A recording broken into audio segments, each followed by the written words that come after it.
आपके एक सत्संग में मैंने सुना कि बौद्ध धर्म शून्य पर समाप्त हो जाता है, जबकि वेदांत उसके आगे की भी चर्चा करता है। क्या मैं गलत हूँ कि मुझे लगता है संबुद्धि और निर्वाण ये शून्य की आगे की यात्रा है? कुछ इस संबंध में कही। पहली बात यह है कि निर्वाण बौद्ध धर्म का शब्द है, ये वेदांत का शब्द नहीं है। निर्वाण मतलब दीपक जल रहा था और फिर दीपक जब बुझ गया तो ज्योति का क्या हुआ, कहाँ गई? कहते गई कहीं नहीं, बस अब दिख नहीं रही, इसी को निर्वाण कहते हैं। बौद्ध धर्म में शून्य किसको कहते हैं? वो कहते चार तत्वों और चेतना के सम्मिश्रण से मैं हूं की वृत्ति बनती है। और जब ये चार जो तत्व हैं विखंडित हो जाते हैं तो पीछे कुछ नहीं बचता है, और जब शरीर दिख भी रहा है तब भी वो शरीर वास्तव में है ही नहीं और जगत है ही नहीं, ये शून्य है। और यही शून्य की अवस्था का बोध करने के लिए बौद्ध साधक आनापानसति योग या विपस्सना या 8 सीढ़ी की जो साधन मार्ग है वो उसको अपनाता है, जिससे वो मन को अपनी शून्य अवस्था में देख सके।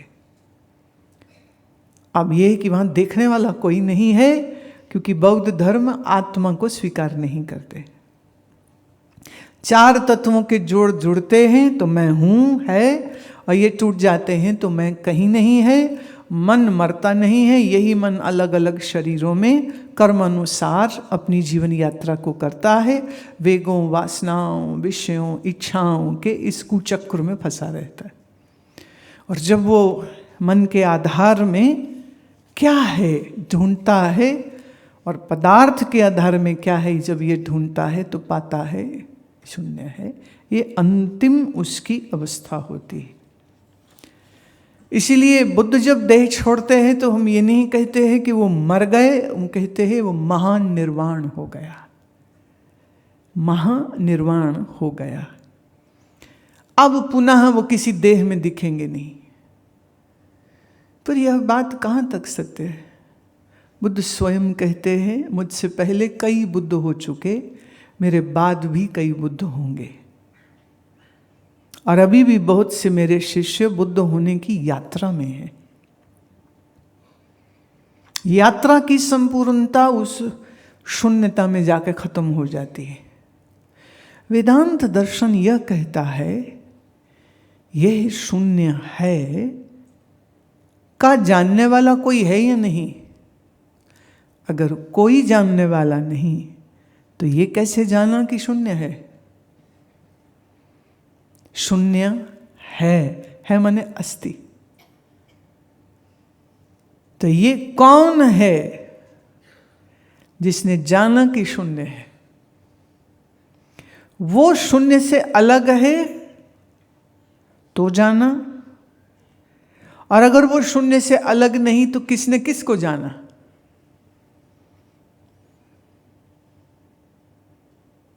तो किसने किसको जाना? लेकिन निश्चित रूप से संसार मिथ्या है, इसका समझ लेना हो तो बौद्ध दर्शन के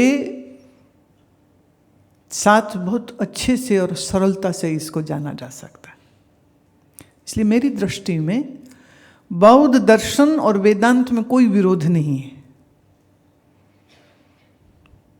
अब हम शंकराचार्य की कृतियों पर बोलते हैं, गीता पे बोलते हैं, भगवत गीता पे बोलते हैं, उपनिषद पे बोलते हैं, वेदांत के तमाम ग्रंथों पे बोलते हैं, गुरुवाणी पे बोलते हैं, संत वाणी पे बोलते हैं, पर जिस हॉल में बैठ के बोल रहे हैं इसका नाम संबुद्ध सभागार।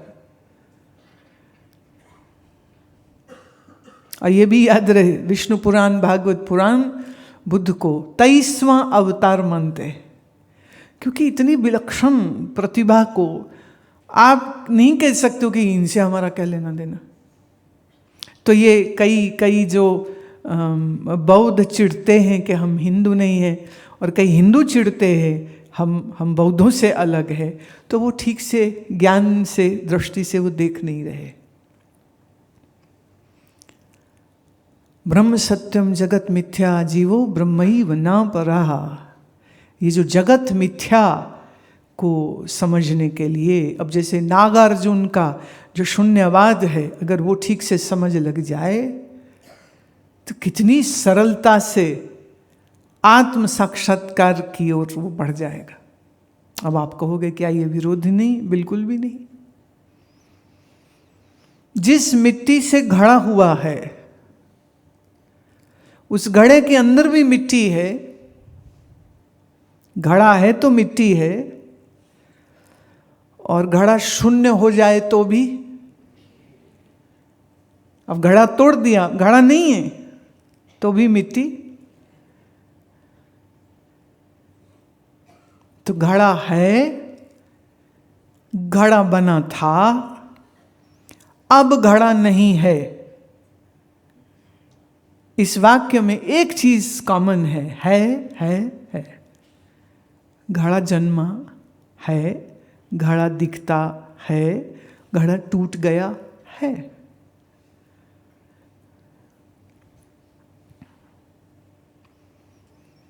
नहीं है, इसे हम बोलते हैं व्यतिरेक, काट देना। ये नहीं है, ये नहीं है, ये नहीं है, ये नहीं है।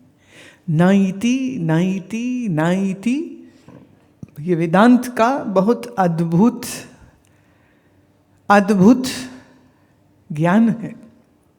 नाइति माने मैं यह नहीं, मैं यह नहीं। हम ये कह सकते हैं जैसे मैं शरीर नहीं हूं, ये वेदांती भी कहेगा, ये बौद्ध भी कहेगा। सबको इस बात से इत्तेफाक है, एग्री करेंगे सब। देह मरने वाला है, सब मानेंगे। मन पाप पुण्य अनुभव करता है और फल भोगता है, बौद्ध भी मानेगा, वेदांती भी मानेगा। कोई विरोध नहीं इसमें। लेकिन देह, इंद्रिय, मन और बुद्धि, इस संघात को जिसने मैं रूप से जाना भूल और अविद्या से, वह तुम हो, ये वेदांत कहेगा। और बौद्ध मत में वो कहते हैं कि चार के जोड़ से मैं हूं की भावना बनती है, नहीं तो मैं कुछ नहीं।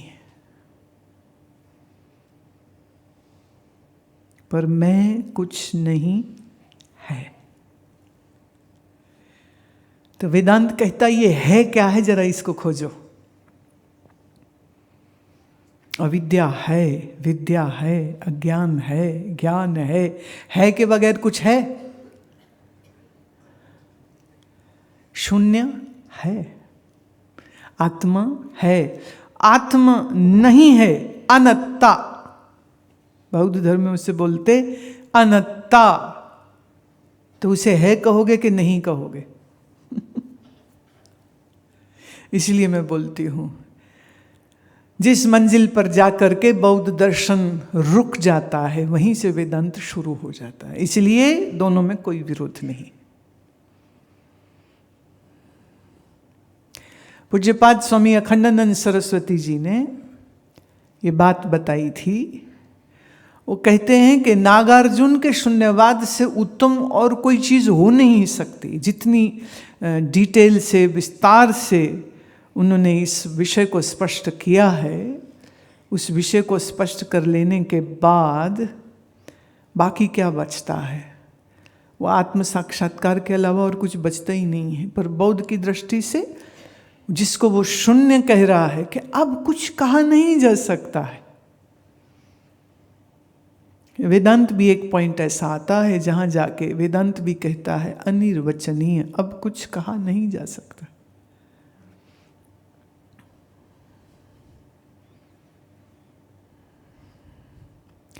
कोई कहे कुछ नहीं है,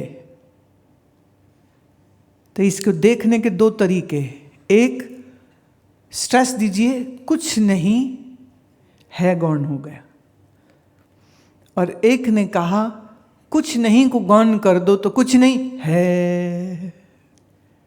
तो जब है पे फोकस हुआ तो वेदांत है, और जब कुछ नहीं पे फोकस हुआ तो बौद्ध दर्शन। समझ रहे हो?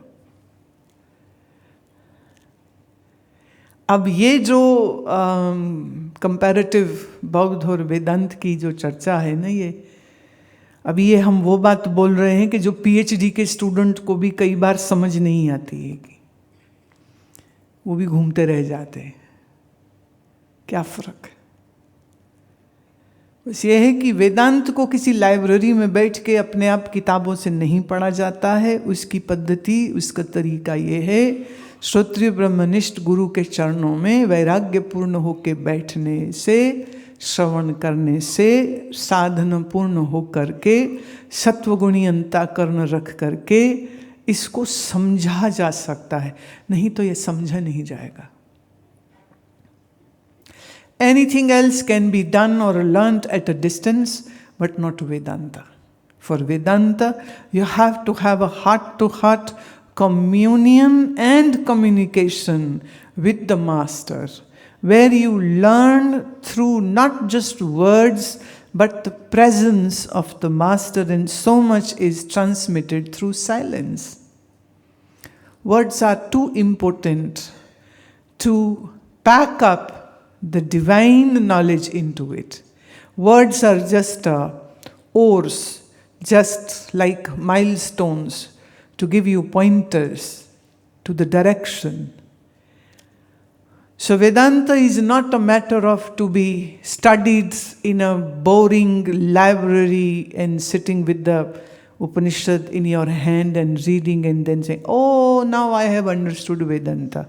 That would be just a superficial information which you have gathered from that book, and book is dead, and so would be your so-called intelligence. You need a lively, a very energetic guru to pass on these words, which is not just information, but it's like a direct encounter to the truth. Hence the words are important, but equal is the silence and presence of the Master. Minus that, Vedanta will never bloom in you. It will just remain a very academic, dry subject which is being discussed by two wise people, but nothing changes in their personal life, because it's not like zoology or botany, where you are studying that dead inanimate object. Here in Vedanta, you are going to study your own self. So from the self, by the self, this understanding is gained. So for Vedanta, one needs to have a living master with whom you can live for some time, learn, listen, and directly realize the truth, that which is you yourself. And not a third party. In a way, nothing to be attained. What you are, who you are, is just to be realized. And that realization won't happen by distant learning. It has to be in a very intimate setting. That's why long, long ago, our Bharat had the custom that people would totally retire from the world, take sannyas, and live permanently with the Guru to gain this highest knowledge of Vedanta. But nowadays, people don't have such aspiration to become a sannyasi. So even when they get retired, they start a second, third, fourth job or a business, and they get busy into that. They don't wish to dedicate their whatever time they have left in search of the truth, which is a shame. Your childhood went in playing, your youth went in education, marriage, job, and your old age is now going in just fretting about your past and fuming about your coming future and not giving time to this, the most important thing which only a human can do. A dog, a cat, a buffalo, or a donkey, or a bird cannot go for self-realization. It's only a human being who can go. But a human has no time to do it or the urge to know. And that's the worst scenario. इसलिए वेदांत दर्शन को आत्मसात करने के लिए एक बड़ी भूख चाहिए अंदर, एक वैराग्य चाहिए। और अगर सब कुछ छोड़ छाड़ करके भी ये काम पहले करने की जरूरत पड़े तो जिज्ञासु को ये लगना चाहिए कि ये जरूरी है, बाकी मैं बाद में देखूंगा, पहले ये। पर आप लोगों के लिए दुनिया पहले, संसार पहले, अध्यात्म वो क्या होता है। और मानव जीवन का लक्ष्य आत्मज्ञान है। आत्मज्ञान के बगैर जीवन में क्या अर्थ प्यारे, कोई अर्थ नहीं है। क्योंकि यहाँ जो कुछ भी तुम्हें मिल रहा है, जो कुछ भी प्राप्त हो रहा है, जो कुछ भी तुम देख सुन रहे हो, वो सब टेम्परेरी है, मरने और टूटने वाला। इसलिए इसके पीछे अगर कोई भागता है तो कौन सी अक्लमंदी।